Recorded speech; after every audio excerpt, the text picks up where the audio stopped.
Greetings, everyone, and welcome to another episode of the ENT Youth Services Podcast. ENT Youth Services strives to empower, nurture, and transform opportunity youth to become individuals with essential life skills that are necessary to make a valuable contribution to their communities and the world. Stay connected with ENT via your favorite social media apps and help us get the word out, giving us a 5-star rating on YouTube and also, just sharing our podcast. Now let's start today's episode. And hello, everyone. Thank you again for joining us on another amazing episode of the ENT Youth Services Parent Podcast. Again, it's me, Dr. Kyler Wiltz here as your host, and we are wrapping up another amazing series on coalition building, community foundation, and so on, and all the different things that kind of go into this. As I just finished telling the group today is my birthday, so I'm extremely excited to actually do my first podcast during a holiday on my birthday. So super excited to be here again. We also have a special guest of one of our um, previous members who was on our first podcast. So it's great to have her back into the fold. And with this being the end of our series, I think today we're going to take a little bit different angle, and we're going to just kind of reflect a little bit more, not only on the subject matter of coalition building, just the talks that we had previously and all the things that we learned, but ultimately, what do those things mean within the current climate that we are experiencing, right? Reflecting about the things that we've learned, not only from our engagements here, but through life as we've kind of been charting to get to this endpoint of this specific series. So again, thank you guys for joining us. We hope that you continue to follow. If this is your first podcast episode, please follow us on our social media, and also subscribe to our YouTube channel to kind of help build up our coalition, build our family to continue to do the good work and giving back to our communities and building the ENT family. Yeah. So without further ado, um, I guess again as the first question will kind of go, and I want to kind of throw this into Sophia. um, thank you for joining us again. But we've really been talking about what does it mean to build coalitions. And I remember our very first episode, Dr. Perez spoke more in depth about her work with the Panthers and a lot of the amazing initiatives that they did. And how could we ultimately take some of those lessons from her time and just the movement in general, what it represented to marginalized communities to now in our fight to save and nurture our young people. So what are some of your views and reflections, about building community, and especially in the time nowadays with everything that's been going on? What are some things that you've been noticing, things that have been working, things that need to be worked on, and even just personal views on our community as a whole? Hi, yes. I think a general theme that I think of is about adaptability and being able to adjust in your community. And I say that to say of, for example, like things that may have worked 50 years ago may not work in today's climate, as many factors or many moving parts in our government system, in our youth systems, in any type of professional environment. So, like, I think having that coalition with generations to come and having them all work together to try and obtain tradition, but also adhere to um, I'm trying to think of a good term. Obtain tradition, but then also trying to be a more progressive light. So, Hmm. I guess like a easy example to think of is our government system. Um, um, Obviously, it's filled with people who are on the two generations before me. I'm Gen Z, but I would say, like, in order to be more progressive and adhere to populations that are more that adhere to me and maybe millennial generations, I feel as though incorporating more perspectives from my generation and the generation above me would be more helpful to try and have a more smooth transition. And I think also another theme is just hearing people out. And I just see that that doesn't really happen a lot, at least in our government system. Um, and yeah, the government system's a good example that I could think of. I'm sure if I were to have more time to think about it, um, I could think of a better example. But I think building community and really admiring everyone's different qualities and putting it together could really bring something beautiful. But also embracing the challenges that come with that, because obviously it's not going to be a seamless transition. There will be some conflict, but that just goes with being able to be adaptable, like I said earlier. Yeah, yeah, and again, to your point, I guess what they consider a zillennial. That's funny. So I think, yeah, I think, that tends to be, for those that are like, I want to say from like 95 to like 97, 98. But nonetheless, to your point, adaptability is huge, right? We oftentimes talk about it, in a more conventional sense of being able to kind of roll the blows in regular life, but when your journey, or the target of your energy, your organization, or your initiative is to, positively impact the environment of others, right? Adaptability then kind of shoots up to the list of priorities because we live in such an ever-changing world. As we were mentioning before we started the episode, one day we were hearing that, oh, everything is fine, we aren't going to get into a war, and then we all looked last night and checked our phones. It was like, oh, we dropped some bombs on this place, and that's just a very specific and more recent example of how fast things tend to change, and why we not only individually have to be able to adapt and to be able to withstand all these different changes, but we have to also build a solid enough foundation within our view, within our mission, to be able to withstand such a constantly evolving and altering environment that we exist in. Anyone else have want to add something to I'm that? Sophia. I completely agree. And that's one of the things that I pride myself with, and ENT also, is that we want the Gen Zers to take their rightful place.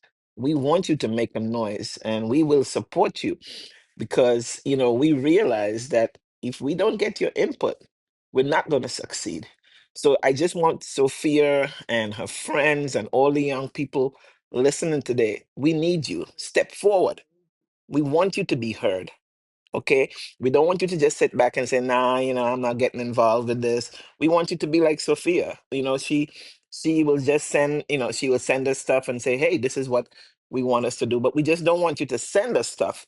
We want you all to be part of that movement and take your rightful place. So I completely agree. The only piece I will add to Sophia, you have to look at other people's cultures too. And a lot of people don't do that. They don't take the time to do that. And for us to be successful in whatever we do now, in this climate, we got to look at all those different moving pieces. So, Sophia, I completely agree. We need you guys to take your rightful place at the table so you can be heard. And just to piggyback off that, I think in taking your rightful place, we also have to work together. And like you said, Kyler, the foundation. So we have to remember who built the foundation for us. Yes, we're generations separated by time and age, but at the same time, we're all the same and we're fighting for the same fight right now because the same things they were fighting for that they're trying to erase um, out of our textbooks, out of our history, is the same thing that the younger generation is now having to fight for again. So we need to just make sure we're working together as a whole and not think that, well, you are such an age or you were, back in the day, you don't know what it's like nowadays, but it's all the same once again. History is starting to repeat itself. So we just have to make sure that we know that we are still one regardless of what generation, what age, what climate we live in. Mm. I agree. I agree Yeah, with you, absolutely. Jennifer. Oh, Everybody has a place at the table. So you really captured it right. Everybody has a place at the table, regardless of what you look like, whom you love, where you're from, what age group you fall in. Everybody has a rightful place at the table, and that's where we have the most challenge right now because a lot of people don't want to put up with each other, but we do. The only way we could win this race and this war is to everybody to sit down at the table. And can I interject? Uh, Oh, yes, ma'am. Absolutely. You know, it's also uh, our history, because you mentioned the breakfast program. That is a federal program that was started by the Black Panther Party. But in telling the history of it, it was just as Dr. Forrester mentioned, everybody was included. And Hmm. I can remember the morning when I had to stand guard over this family's apartment because fellow Panthers had taken the hinges off the door, wrapped the father of these children we had been feeding all, you know, from the beginning of the program, wrapped him in a blanket and took him to the kitchen where we were feeding children because he had to participate. So that sounds harsh, but as I remember, that man became such a shining star for me because after that event, he was always there.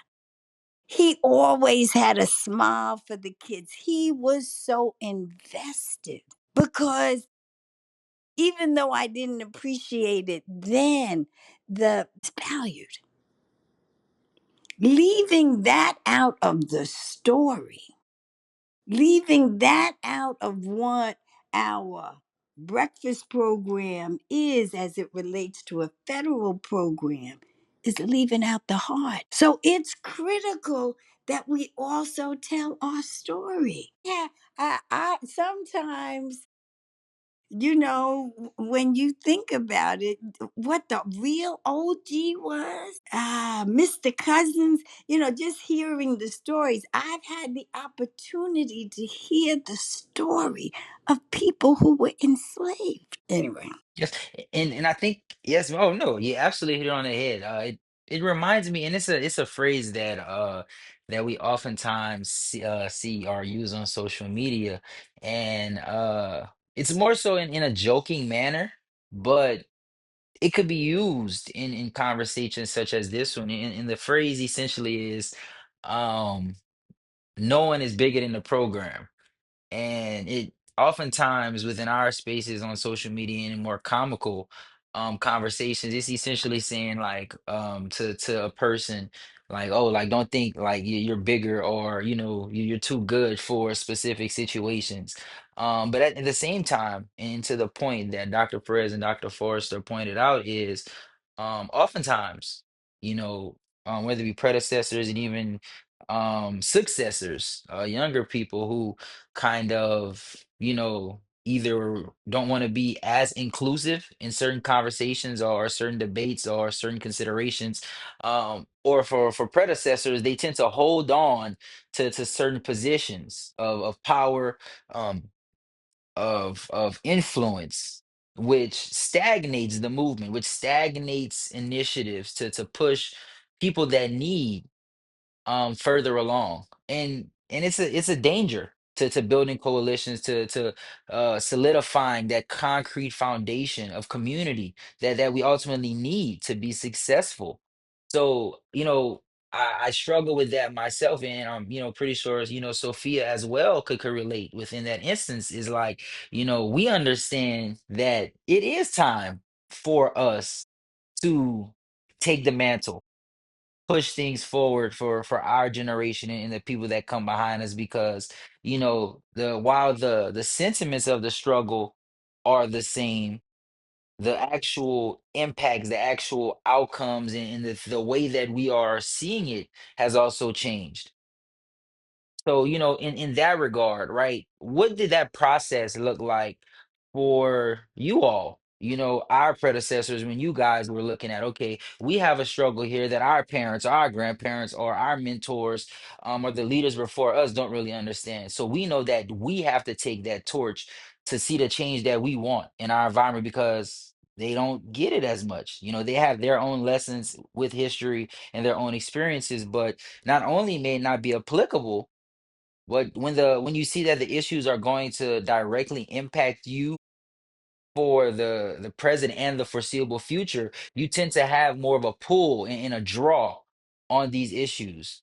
So what advice would you guys give for millennials, zillennials, Gen Z, and I think now what is Gen Alpha, the younger people that while in some instances there is a pull to get us into these initiatives, into these movements of change and social impact, but at the same time, um there needs to be an extra placehold of ownership around the response to these societal and social justice issues that we're experiencing. So what is the advice that you guys would give?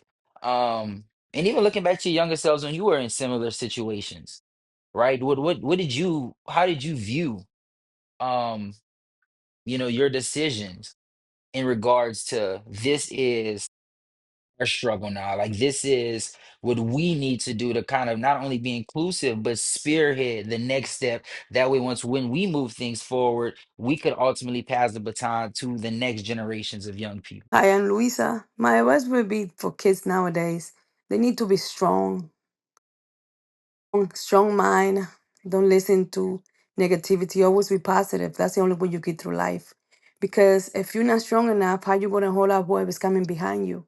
How you gonna be able to teach your kids to be strong, to able to handle any situation that comes up? Amen. Strength, strength.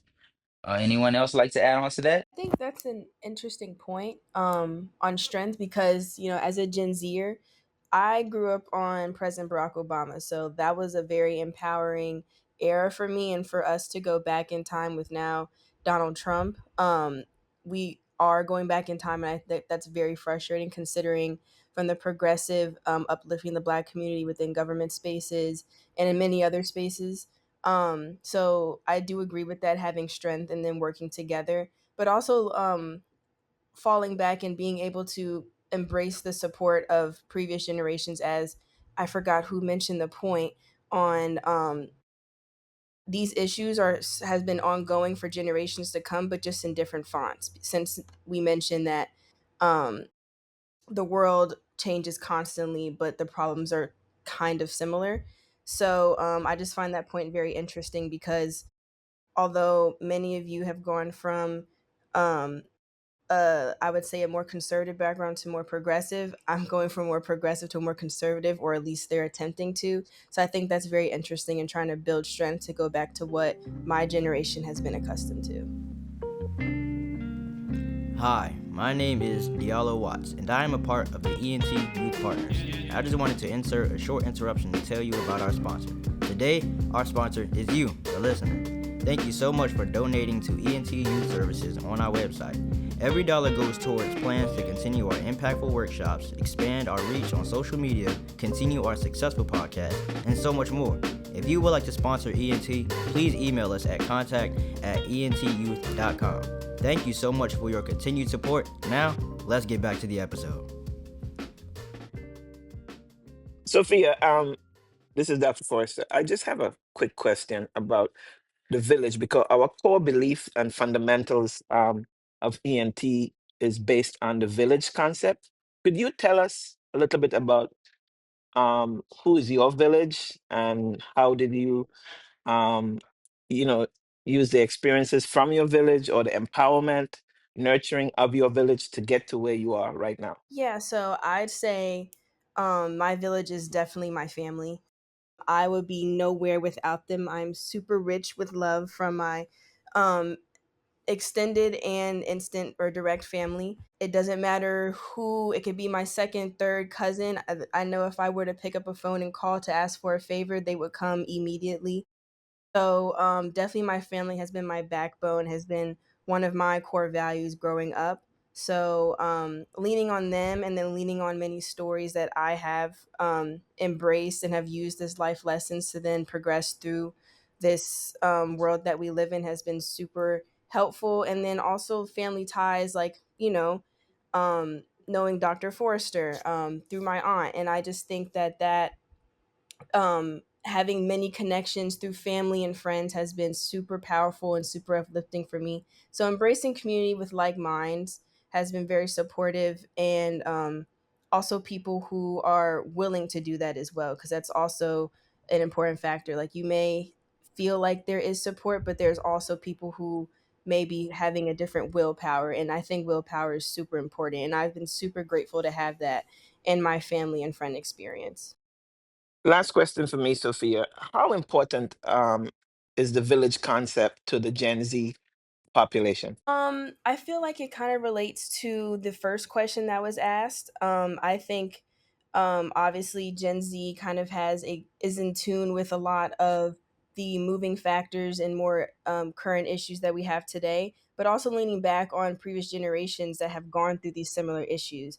So I think also embracing both villages and putting it together could really propel us through trying times, especially now.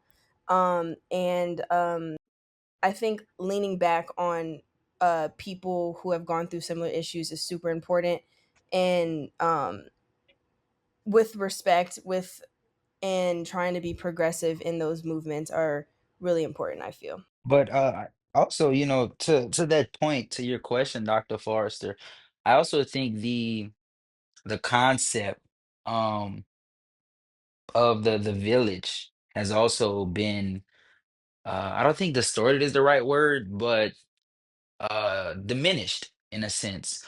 And I don't really have, I guess, the specific reason or the specific problem as to what ultimately happened to our village, but I definitely think a step forward in re-solidifying not only what it means to have a village, but just the importance of what it stood for within our marginalized communities, or just communities in general.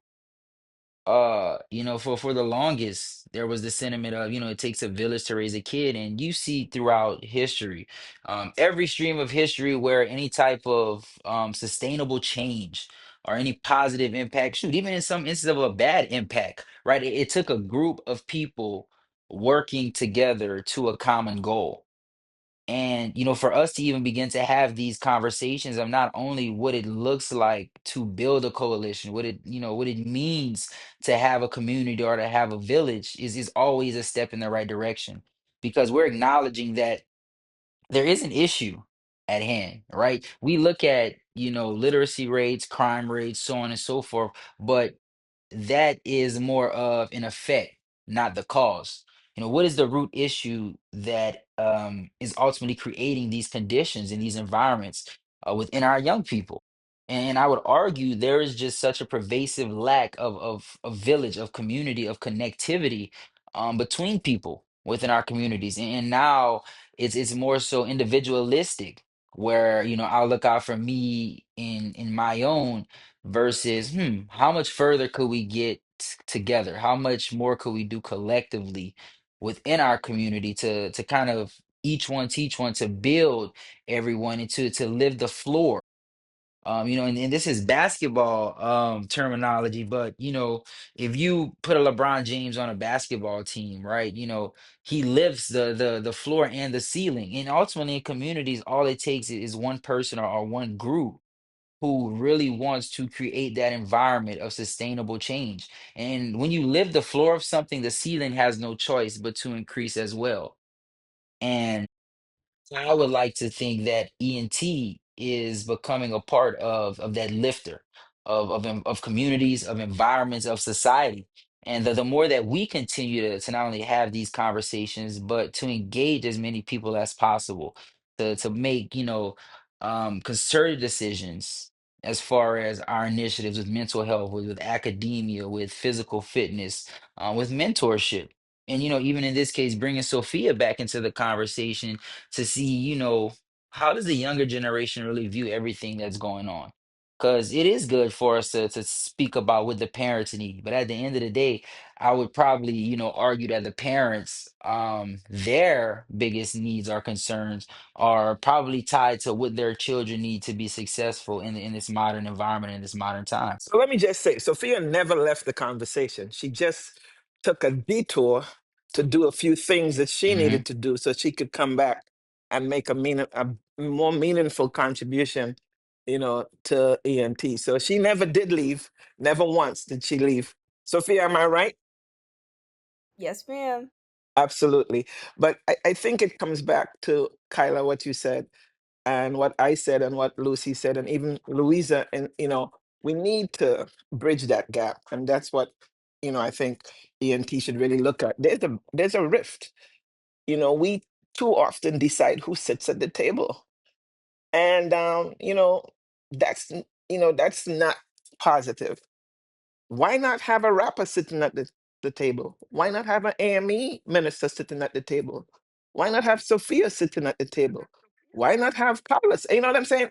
You should have somebody from every walk of life. And I think too often we create those barriers. We don't want certain people. Why not Tiana Taylor at the table? You know what I'm saying? Until we get to that point, we can't do this alone. We have to do this together. Martin Luther King brought everybody together. He didn't say, let me put Gen Z over here, let me put so and so over here, let me put the rappers. We can't win like that. And I think a lot of people get, offended. Or, Dr. Forrester doesn't wear a suit all the time. Dr. Forrester is not a Delta. She's not an AKA. She can't come here. You can't. There's just too many barriers. Life is hard enough just being black and brown. Okay. We don't need that. We don't need to create any more internal barriers. We need to bring everybody, and I mean Esther Forrester too. We need to bring everybody to the table and respectfully listen to what they have to say. And until we really learn how to do that, you know, we're not we're not gonna get further than we are today. It shouldn't matter if you're a Muslim, it shouldn't matter who you are. You say you want to break bread, let's go. Let's get this done. This is what we have to let people be heard. I'm not saying everybody's going to get their way, but I'm saying when we make a final decision, we will have the collective input from everyone. And then it will be more representative of us. But we have to do that. And we have to fight for that. Because Sophia's word is important. Kyla's word is important. Tiana Taylor's word is important. Yes, I'm speaking about Tiana Taylor now because I watched Straw this weekend, and I think everybody should watch Straw. Taraji has gone up in my estimation from now. So that's why I'm talking about Tiana Taylor right now. But Yes, but this is ma'am. what I'm saying. Yeah, but you're right. This is what we have to do because Sophia deserves a rightful place. Because you're right, Sophia is going to be making the decisions. She's almost done UPenn. She's getting ready to go to medical school. You about to change the world and be Surgeon General or whatever it is you're going to end up doing. We have to learn. And Lucy and I were always talking about that. We have to learn to pass the baton, and we don't do a good job of that. We want to hold on to it. We got to pass the baton to next. But that doesn't mean that Sophia's generation, the Gen Zers and Kyla's generation, will not reach back to us and say, hey, how can we make this an easier pass or better pass so we can win this race? Yeah, and I think add a quick add on to that, like general themes I got from that is cultural competency and the want to educate yourselves on everyone's background and um also like you said the willingness to pass the baton, so I guess the trust aspect. So I feel like cultural competency, education, and trust are three really huge things I'd say are very important to pass the baton and try and move forward with generations to come, as we are learning from mistakes or history or what have you, cherishing embracing those mistakes and moving forward while also encountering new challenges, I think is something to also point out and it's just all about being adaptable, is what I said earlier. But I do think cultural competency and the wanting to educate yourself is important, from Dr. Forrester's point. Absolutely. So, I would like a final words segment, and then I think this is something that we can carry on for in the future, where as many people who are interested just gives or just give, my apologies, their most, I guess, their intimate views, or their most well-rounded views of this series, of the direction that we are taking, um and what are some things that we can ultimately get better at. How are you feeling about what's occurring within our podcast, within the world, and then ultimately the work? How impactful do you think we're being now, and that we can be? And are we doing our best individually, to not only push the mission of ENT forward, but to build the communities that we want to see and that we want to be a part of? So I actually, Dr. Forrester, I would really want you to go first. What I have gotten today, particularly listening to Sophia and just being so proud of how, amazing she's become. She's now matured into an amazing young person who is about to, take it to the next level as she, pursues a career in medicine. The bottom line is, I want to be able to show Sophia is that I'm going to do everything in my power to make sure that the Gen Zers have a voice at the table. So whatever that takes, whoever we got to talk to, how many Black Panthers we got to rise up, whatever we need to do, we have to do it, because you are absolutely right. You deserve a place at the table. And, we just have to work on that. So listening, like you said, Kyla, listening is a big part of it. We have to listen. We have to learn to listen. And sometimes, I don't listen too much. So I'm going to learn to listen. And if I could interject right there, Dr. Forrester, I am thinking of Dr. Irene Height, and just so many of the barriers that were broken for me to walk through. And I don't know if, well, at our church, and it was yesterday, they had different ministries. It's the old people ministry, which is the Thrive ministry, the young adult ministry, which is like 20s and 30s, and the youth ministry, which is like in the teenagers, young teenagers.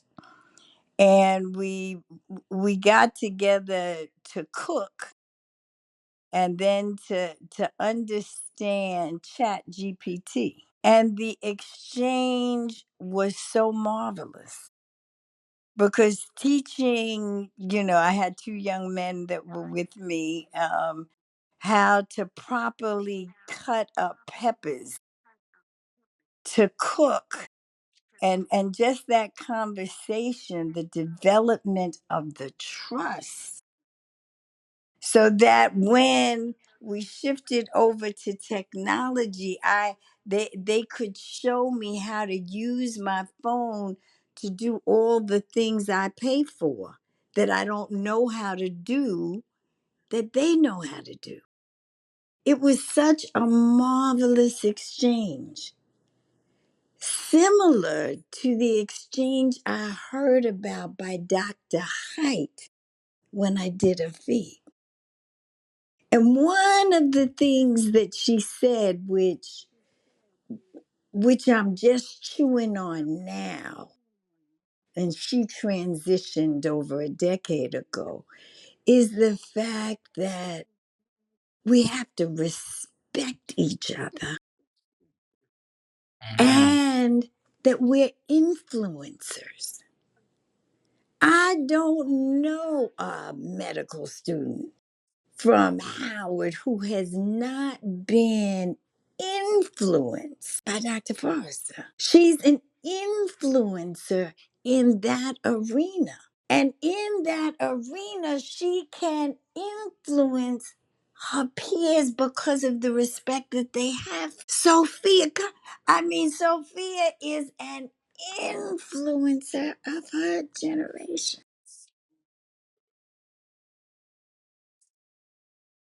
And when we don't see that influencer or that gift as something that we hold on to, but that we share.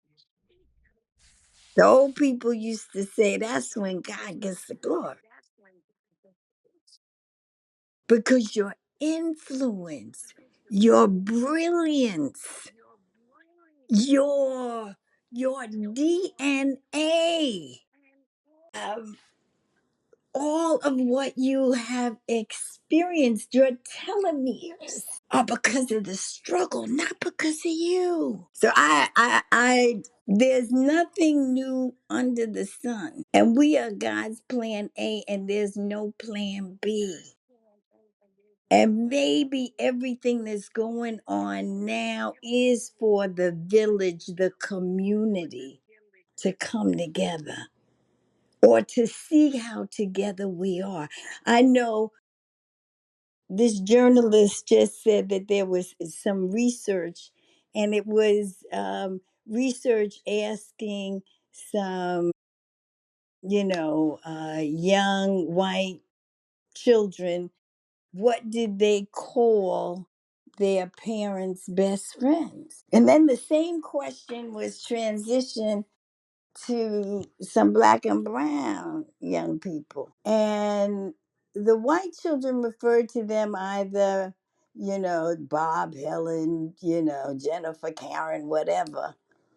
And still to this day, the the black and brown youth referred to the best friends of their parents as aunt and uncle. The extended family, the community, the valued pieces, and the influencers in that family made the connections with other families. Mhm. The- the- I hope this isn't law. She was able to take the black bourgeoisie women of that day and get them to appreciate the brothers and sisters who are infected with HIV and see them as their family members. The interconnection and value of all of us because we are influencers within our spheres. You don't know, Dr. Wilkes, how all all the young brothers and sisters who see who they can be because they see you. I'm sure Sophia can find or think about 2 or 3 people who look up to her. And there are probably tens and 20 more that she's not aware of. So, anyway, that's my take on um, how we can do it, how we must do it. And before I probably get lost on the train, I also want to speak on the amazing single parents. We have a lot of single parents. We have Jennifer, we have Louisa, we have eBay, Devin, our COO.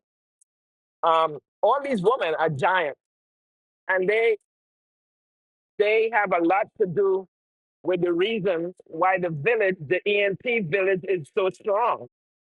So, we have to recognize all these giants within our organization, and we all have to be focused. Okay, we have a task.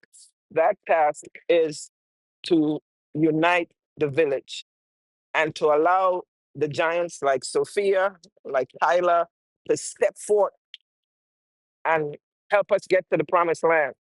These are our Martin Luther Kings of our future. This is real. You guys make the first step. We're ready. ENT is ready. ENT is ready to stand and support you.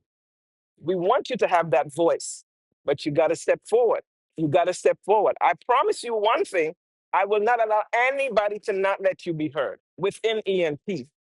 Then we take the movement outside because that's where the struggle becomes. The Gen Zers don't want to talk to the others. They want to talk to my generation. They want to talk to Dr. Perez's generation. But we are all one. We are one village. It just happens that we have elders in the village. But we see who Hmm. the young superstars are. And we are ready. LeBron has to start looking up to the next generation of superstars. He's about to pass the baton. So this is how real it is. He doesn't have it forever, but that doesn't mean that, we can't let the new ones come up and take their rightful positions. So I pledge you, Sophia, and I pledge you, Kyla, we are going to join you in this because this is real. And as long as you guys are willing to get the wisdom, because there's a lot of wisdom from like a Dr. Perez, but we are ready for you guys to take your rightful place and stand by you and walk with you and protect you. and protect you. My favorite, when I talk to my patients, my favorite commercial is that polar bear with the Coke commercial that you see at Christmas. And you see that polar bear Hmm. protected the two cubs, you know, and it's real. That's why organizations such like Black Panther, the Black Panthers are very important. We will protect the baby cubs at all costs. We're not afraid. So don't ever think less. We will protect you. They got to come through us. God being our helper. Yeah, God well, being our helper. yeah, amen to that. Well, I mean, I don't think there's anything else that I could add to, the amazing remarks that both of you shared with all of us and all of our listeners. And, again, thank y'all so much for the comment about um that protection. Because I think that that's a huge reason why so many young people kind of have that fear about speaking up is oftentimes the retribution. But thank y'all so much for those words. Thank everyone for joining us for the closing of this series. We plan on having many, many more heartfelt, engaging, and in-depth conversations that while they may not specifically be on community/coalition building, they'll relate heavily to it and in other similar elements as we aim to continue to push forward with the mission of ENT and to bring along as many young people, their family members, in as many communities as possible. So, with that being said, I'm the host of the ENT Parent Podcast, Dr. Kyler Wiltz, and we are signing off. Thank you so much for listening to us. And definitely, again, as I said, tap in with us on social media and subscribe to our YouTube page. So, have a blessed week and see you next time. Bye, everybody. Bye, everybody.